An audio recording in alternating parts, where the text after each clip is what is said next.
Get started. Welcome, everyone. So it's Leslie Van Zelst-Lempp here again. Really excited to join you guys again this week. So we are going to be talking about cross-training and running. So of course, coming on the heels of Beth's presentation of common running injuries, this leads very well into my topic of cross-training. Okay, so none of you need a background on me again because you already know me. So we can hop right in. So off we go, everyone. Cross-training. Here we go. Okay, so just a bit of an overview, why cross-training matters. Of course, this is where we're going to start. The benefits of cross-training, and then we're going to talk about some popular cross-training activities for you possibly to take part in.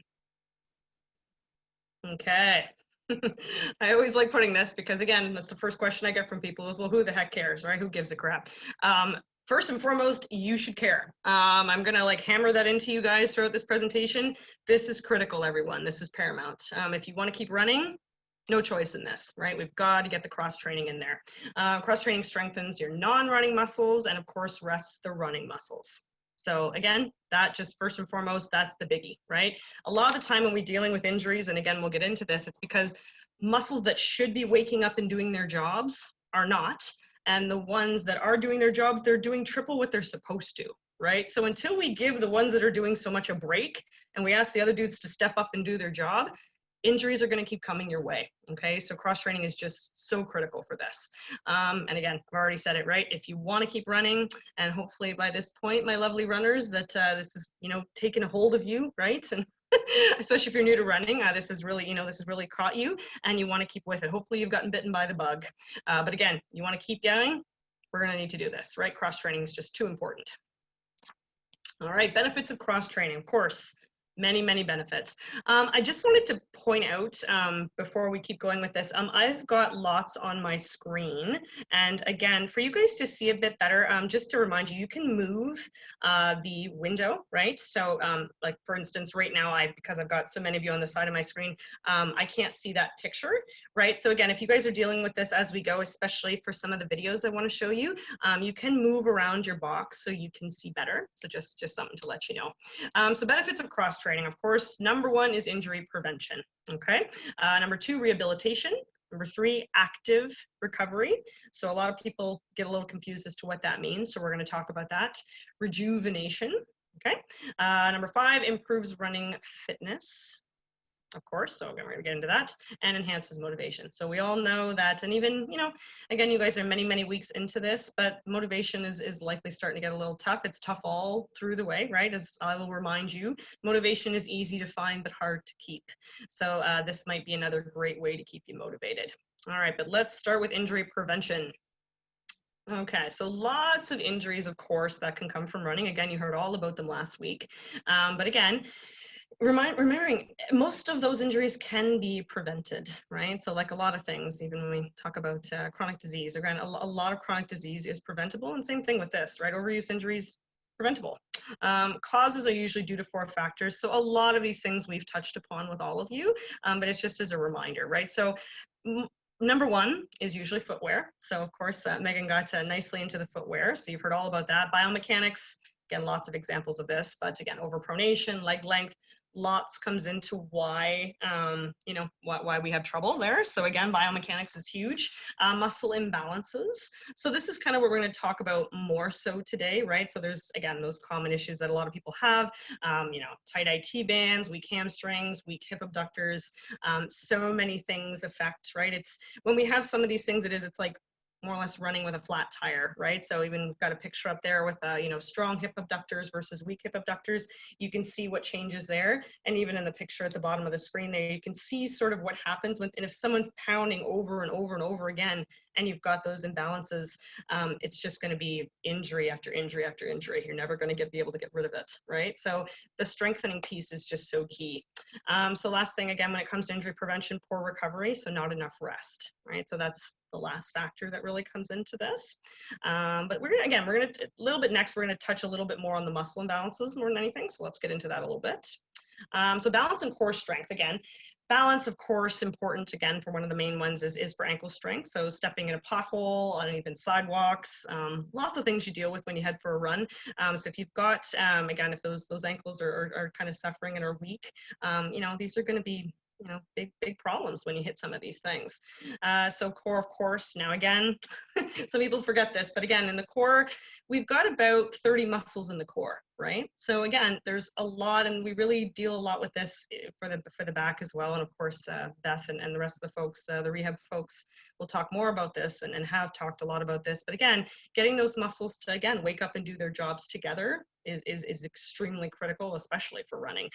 So again, important for power, cure for coordination of upper and lower body movements. Again, so much to this. So core, again, key for everything, always, but definitely for running is a big one. So we're just going to show you a little bit of a video here.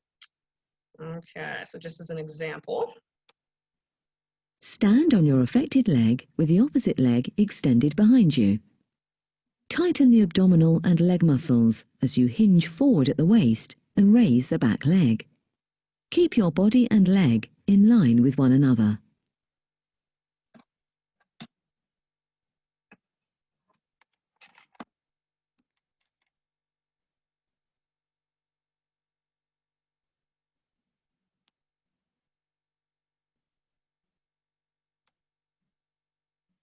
Okay, so just a great example there for some good balance. Okay, next we're going to move into a little bit of hip strengthening. Again, I didn't want to get too much into this. When next week when Stacy joins again, she's going to talk a lot about, again, hip and knee health. So again, this is just more or less an example when it comes to cross training, just some of the things you can do for hip strengthening. Again, we talked about those imbalances, but again, Stacy's going to do more of a deep dive into this, but just wanted to give you a bit of an example. So a few videos would love you to pay attention to.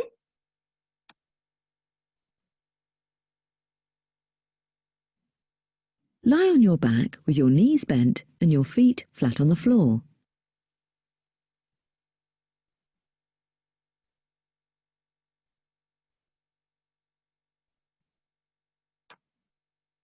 Tighten your buttock muscles and lift your hips up into the bridge position. Make sure you keep your hips up and level throughout the movement.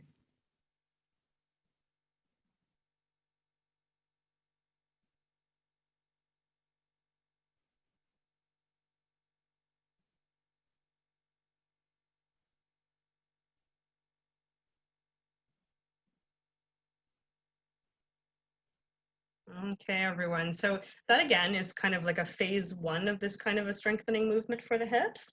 Now we're going to kind of show you a progression. Okay, so that's the next video here. So again, just to remind you, if you can't see the video that well, you can move this box around so you can get a better look. All right. Lie on your back with your knees bent and your feet flat on the floor. Tighten your buttock muscles and lift your hips up into the bridge position. Lift one foot off the floor, then straighten your knee until it's aligned with your other thigh. Hold this position. Make sure you keep your hips up and level throughout the movement.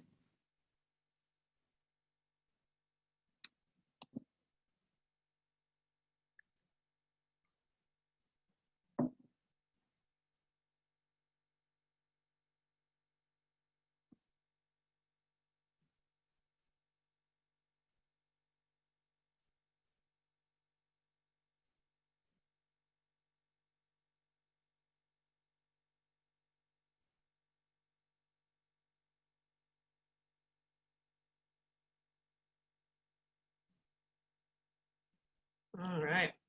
It's a great exercise there. One of my favorites, to be honest. So that's a really fabulous one to start, nice and simple. Okay, so just a little bit, wanted to add a little bit of sports specific cross training for you. So again, we're dealing with running, right? Obviously. So just a few videos wanted to show you just some, again, nice and straightforward. The great thing about the second one, and we'll get into this a bit, but the great thing about the second one, again, you don't need those fancy little things to jump over. You can pick anything, right? So my 8-year-old and I did this the other day. Again, this was more for soccer. But again, great, you know, you don't need things like that, right? You can put anything down and just space them apart and start to work on these things. If you don't have a ball at home, again, there's lots of things you can actually use to go against the wall, right? So even if you've got something you can roll up, like there's, you know, having a ball is nice, but there are other ways to actually do this. So, but let's get you viewing this here. Stand side onto the wall with a ball between your thigh and the wall. Press the ball against the wall using your thigh and hip muscles and lift your leg off the floor with the knee bent and gently push the ball against the wall with this thigh. Bend the leg you're standing on and move into a slight squat. Maintain this position whilst you move the thigh with the ball backwards by moving through the hip.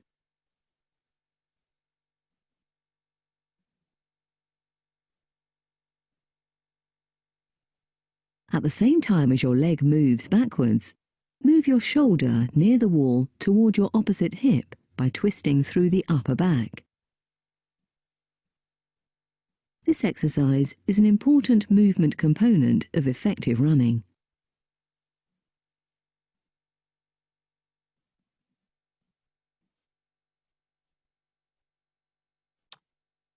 Okay, so great example there. Again, we'll move on to the next example. Lay some hurdles out evenly in a line with a stride-size space between them. The aim is to be light on your toes, keeping the balls of your feet only in contact with the floor. Alternate feet will land in each space between the hurdles. Face the line of hurdles and run over the hurdle, placing one foot in the first space, then the other on in the next space. Pick your knees up high and spring your feet back up so you run over each hurdle. When you reach the end, return to the starting position and repeat the movement. Okay. So many more examples we can give you, but these were just two that we wanted to just kind of put in to give you an idea. Okay, next we're going to move on to rehabilitation. So when an injury does occur, how cross-training can help. So of course, maintaining fitness when you're forced to decrease your kilometers, or if you stop running completely. When I played varsity basketball, and then we'll get into this a bit later, but I was not someone who did a ton of cross training. It wasn't something that was focused on too much. So when I did get injured and was forced into the pool, I was not happy. But interestingly enough, it's carried me really throughout my life of really realizing how important this is, of just not just doing it when I get injured, but really keeping it involved beforehand, right? So again, rehabilitation is just such a huge part of this. Options for cross-training rehabilitation. I'm going to show you some videos of just some things you can do in the water. So again, I know these extremely well. I had to do this for almost 6 months when I played basketball. So again, so just to get some water running, cycling, elliptical, inline skating. These are all examples. But again, I'm just going to give you some water running, just to give you some things, some ideas.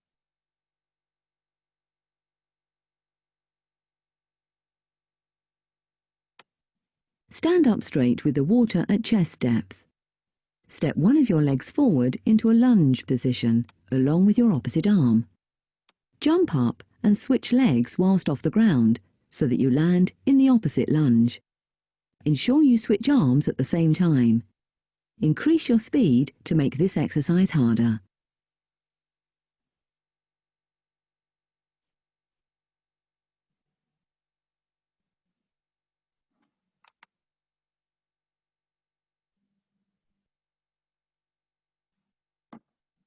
Okay. Stand up straight with the water at chest depth. Starting at one side, run through the water to the other side of the pool.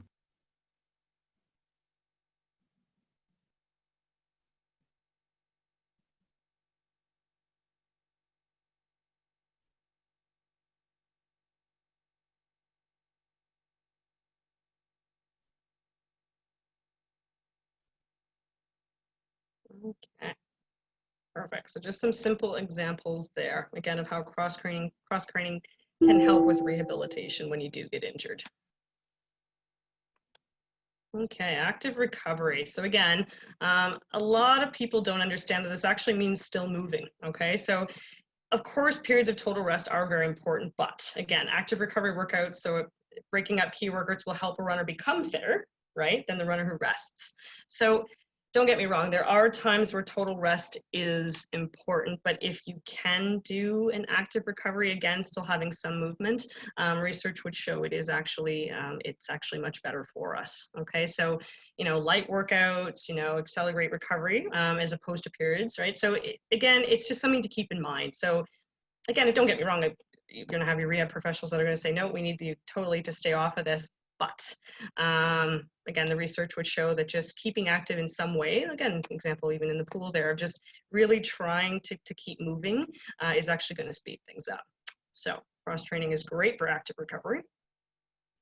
Okay, just some examples there. So yoga, walking, swimming, foam rolling.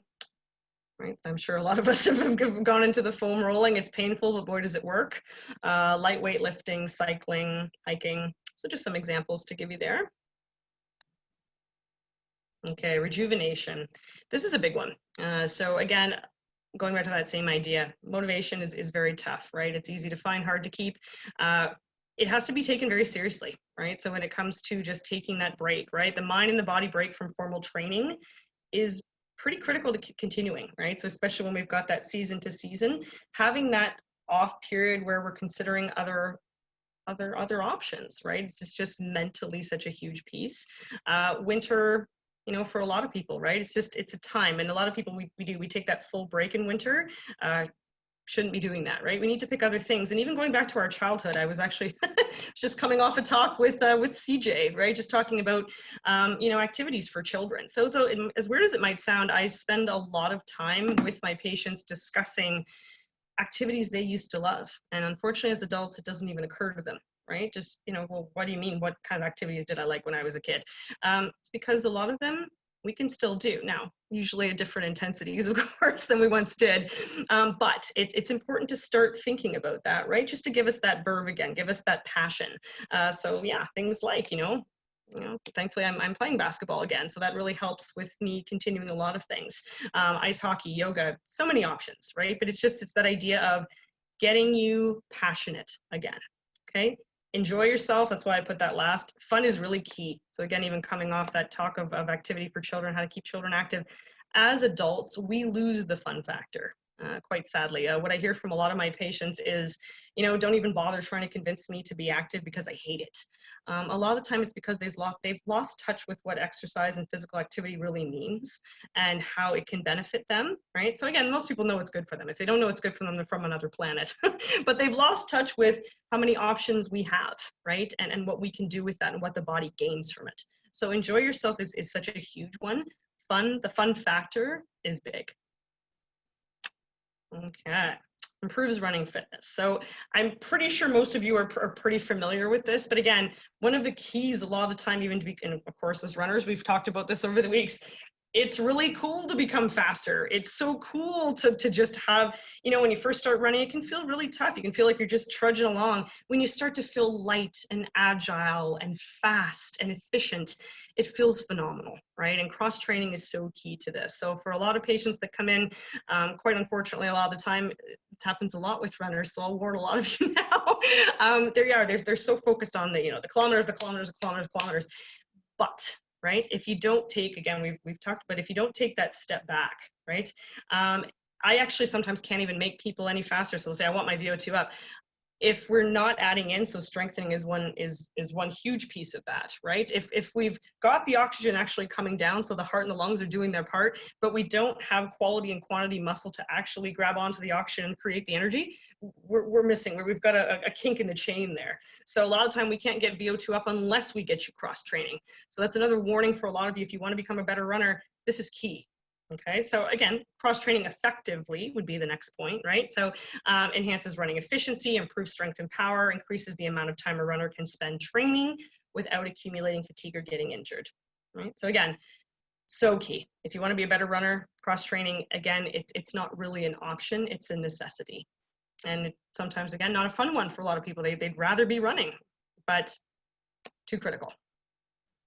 All right, enhances motivation. Oh, one of my favorite topics. I've already touched on this a couple times, but it can get boring, right? So the great thing about cross training, again, it can really bring that passion back. There's another one of my, there's the slogan again, right? Motivation's easy to find, hard to keep. Miserable runner versus doing nothing, right? So as you keep pushing through, if you're just getting, again, mentally it's becoming a negative, right? So you just become, oh, I've got to get my kilometers in. I don't really feel like it, but you just keep pushing through again, you're going to become pretty pissy. So not fun for the other people in your house either, right? But if you've got that versus doing nothing and nothing in between, where are you going from there, right? So just, again, being open, trying other forms of activity. Again, even talking about kids, even if you've got kids and just doing things with your kids, it can just, when it's time to head back to doing more running again, you're just going to feel so much better about it, right? So cross training, this one, honestly, I can't say enough what huge a piece this actually is, right? So please remember the motivation. Okay. More examples for you, right? So again, I can't say this enough, staying open, right? Open to options. So things you've never considered before, things you used to do way back when you were a kid. So again, swimming, water running, these ones are pretty straightforward. Cycling, spinning, elliptical work, Pilates, rowing. Rowing is actually one that it's again starting to gain traction again. Rowing's a fabulous one. So yoga, inline skating, weight training, of course, we just touched a bit on that. Cross-country skiing, these are all fabulous ones, especially for running, right? So when we're actually getting more pairing of those same muscle groups working in the same combination, that's only going to translate well to our running. But again, I don't want you to be limited to these either, right? For again, going back to that motivation piece, open your mind, consider a lot of different things. We wanted to give you these examples, though, again, mainly just, again, when we talk about running specifically, some good examples, but don't be limited to this, right? Open your mind.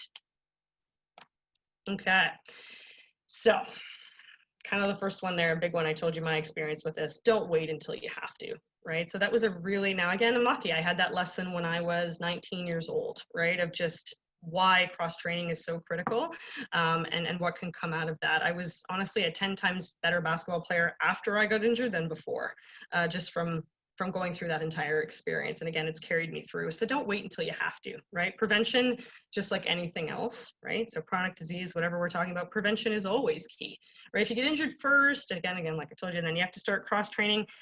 First of all, it's difficult. It's very difficult to get into that routine, right? But again, it's just that process will be so much smoother if you get this into your routine now. And again, don't wait. Human nature would say that a lot of us will wait to get injured before we do this. And I'm just, again, really going to caution you on that. Really try to get this into your schedules now. Okay. Next one, again, is mixing it up. So that high and low impact. So again, going back to that same message of just stay open, right? Everything is good. Right? So whether it's high or low impact, again, it's great to mix it up, but we do want some of both. So I'll, talk to patients all the time, and you mentioned the yoga, the Pilates, things that are a little lower impact, and they look at you like you're nuts. How on earth is that going to make me better, right? And again, we know, again, it's very clear in the research that it does. Be creative and have fun with it. Again, I can't emphasize this enough. The fun factor is something we really need to bring back. Again, not just to running, to activity in general.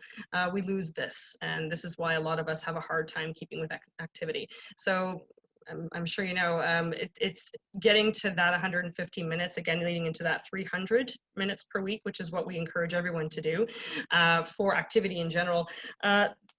Unfortunately, we're not doing well, right? We're not as bad as the US, but in Canada, we're doing a bit better, but for the most part, we're not doing well with this. So if you're not creative and you're not having fun with it, you're not going to be meeting those needs. So we're taking this even outside of running, right? This is all too critical, especially when it comes to chronic disease, which is the main thing I practice as a clinician. I cry when there's none of this here, right? When there's just that fun factor is gone, there's no openness to being creative with different ways of being active. It's a trickle down effect. Okay, so not just for your running. Okay, wanted to give you just an example of some cross-training routines, right, that we can start kind of implementing, right? So just wanted to give you an idea of what a circuit would look like. So would encourage you to do each activity for 1 minute. Right? So throughout the week, right? So just think about that just to get you started, and do activity, each activity 2 to 3 times, right? So 1 minute, doing each activity 2 to 3 times. Okay. So again, first one is skipping. If you don't have a skipping rope, go grab one. If you've got kids, go grab them from the kids. If not, head to the dollar store. Lots of good ones there. High step ups. We've even showed you an example of that.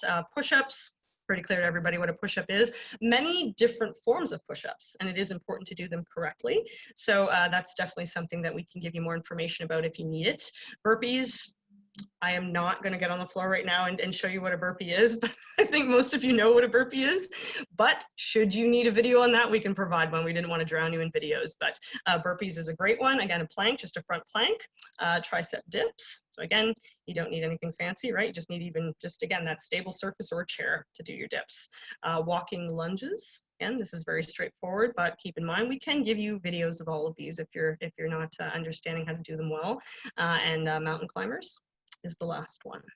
So hopefully everyone knows what those are, but again, we're really happy to send you videos on each one of those and how to do them properly through PhysioTrack, which is, again, as you've seen, some great way of showing us some good exercises. So that is our example for you. So if I were all of you, start getting those in there. If you're not cross-training now, it's a good thing to start with. Something nice and simple. It's a nice circuit. Okay. See what our time's looking like. Cool. All right, we've got a couple minutes for questions. So I am just going to get my chat function up and running here. Okay. And if anyone has any questions, again, feel free to type them in, or you can speak up as well if you'd like.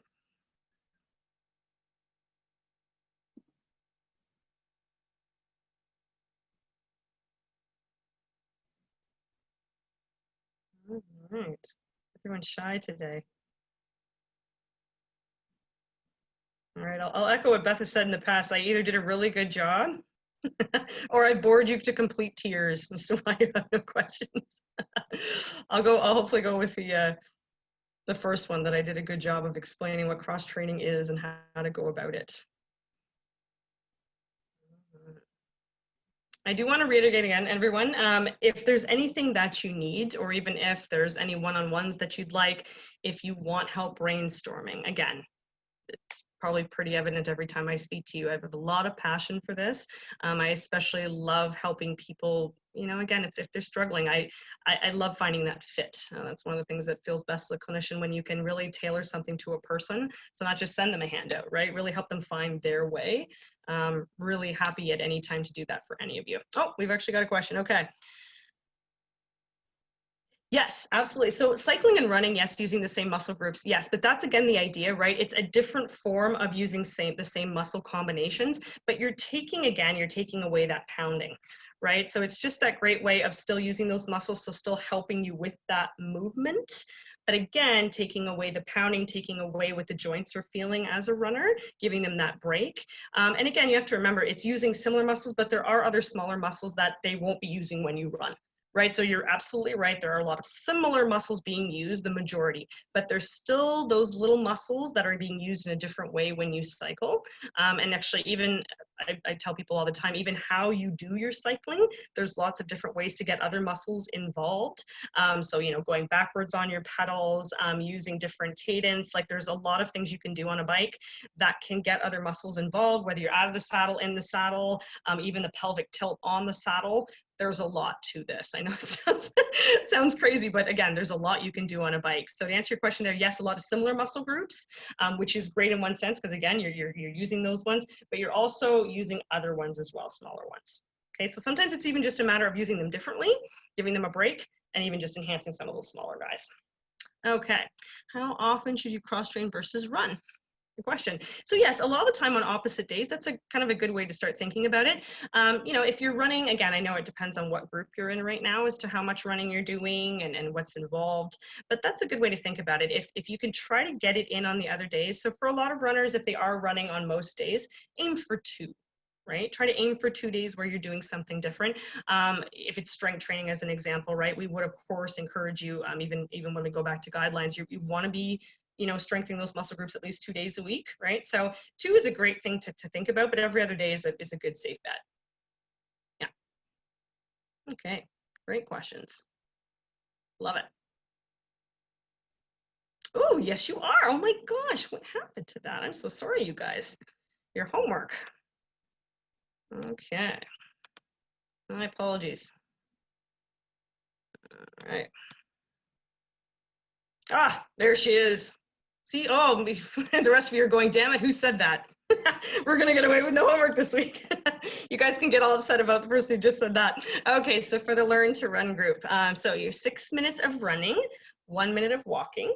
You're doing 4 repeats this week, which is your 28 minutes of total. So again, 3 to 4 times a week, leaving a day between runs. Okay, so again, there's a good answer for you, right? That's where we can start putting in some cross training. Okay, so again, like I did last time, I'm going to clap for every group. You guys are killing it. You guys are doing awesome, right? Keep with it, doing phenomenal. You know, and again, a little motivation kick this week on those other days. Let's try to get in some cross training, right? So lots of options I gave you, try to get those in. Okay, so the 10K group. So you're doing a 7-kilometer steady run.